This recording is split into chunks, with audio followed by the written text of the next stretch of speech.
This is Jason with LDFTI, and I would like to cover some basic pistol manipulations today. First off, I'd like to start with your grip. You want to grip your pistol high on the back strap. You want your hand up, as far up as you can get it into your back strap. You don't want a space here. You want it up high. Next, in this open area, plant your palm and wrap your fingers around. You don't want your finger on the trigger guard. You don't want a teacup. This is not a revolver.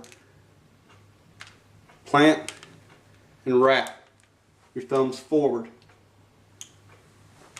You want to grip the pistol firmly with your firing hand, but you don't want to squeeze or crush grip. This is where your power comes in. This is just a firm grip. It's not hard, just firm. This is where I grip my firearm. With this offhand, thumbs forward, it's very stable. Really keeps the muzzle flipped down. Alright, let's talk about draw stroke. If you're carrying concealed, you got to defeat your cover garment, your concealment garment. If you're in a t-shirt, simple t-shirt, concealment, an effective technique is two hands, one in front and one behind. Draw the shirt up above the firearm. It gets it up and over the holster and pistol and keeps it from binding. Hold it up off your firearm with your non-firing hand, and you build proper grip here in the holster. If you have to a retention device or something, you have to defeat that first, whatever. Get that off, and then you build your proper grip so you don't have to readjust when you get the firearm out of the holster. So you've got your proper solid grip. You draw the pistol straight up, orient it towards the threat, cant it out. You can flag your thumb to give you that tactile indication that you're off of your, because you don't want it to drag or catch on your clothing and bind up, and maybe only effectively, you get one shot off, then it binds up on your clothing and you can't cycle another round in. So you're up, and this is called retention position, because you can retain control of the pistol from here. If you're having to fight, go into protected retention position, fight the bad guy off, push him away, get back, whatever. Be careful and don't flag yourself with the muzzle, because if you shoot yourself in a gunfight, it still counts.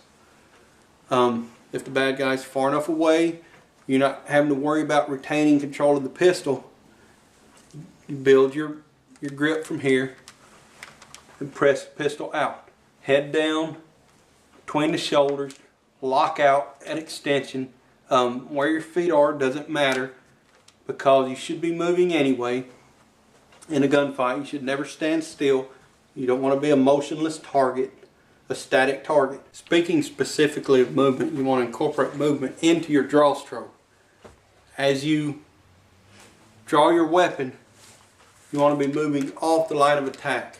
Can't move a whole lot because I'll move out of the camera frame, but know that you should be moving, getting off the X, getting out of the line of attack, getting out of the line where the bullets are flying. Get your gun up, get in a fight. One important aspect to factor into your training is the body's natural reaction to stimuli. Speaking specifically about the startle response.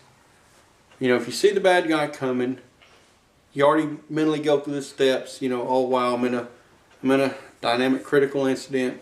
I'm in a life-threatening situation. I get my gun out. I get in a fight. Whatever. But let's say you're standing at the convenience store, whatever. Maybe standing at the counter buying your Coke or your milk or whatever, and the door busts open. Bam! You don't instantly grab your pistol, orient to the threat, and start shooting. Because what if it's, a lady coming in, help, I just got robbed or whatever, call 911. You're not going to instantly jerk your pistol out and start firing.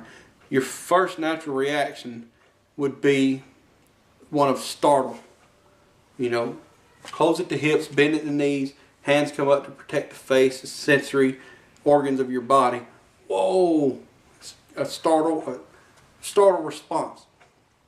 So you can incorporate that into your draw stroke, knowing that you're probably going, or you most likely are going to react that way in some form or fashion to a startling stimuli.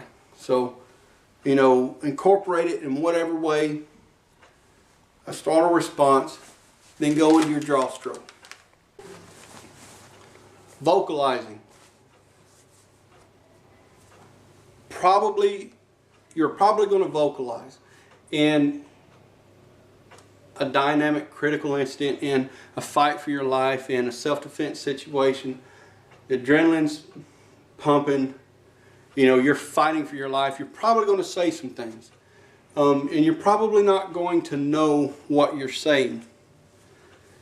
And it is a good idea to practice a scripted response, just like muscle memory, just like drawing your pistol every time. You know, thousands of draw strokes, correct draw strokes, you get that muscle memory down. You don't have to think about it in a fight. Practicing a scripted response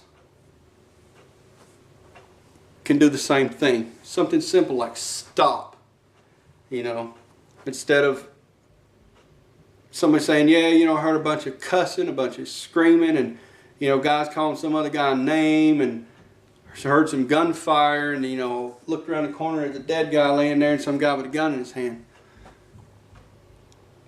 You would rather hear someone, you know, rather be heard saying, being the guy saying, stop, stop, stop, shots fired, than the dead guy on the ground. Because that puts you in the light of the victim, because you're screaming, stop, stop, stop, stop, pow, pow, pow. Thank you for your attention. We'd really appreciate it if you come train with us at Liberty Defensive Firearms Training Institute in Trenton, Georgia. But know that there are many quality training facilities all throughout the country. And the most important thing is to get training, because training teaches you what to practice. Thank you.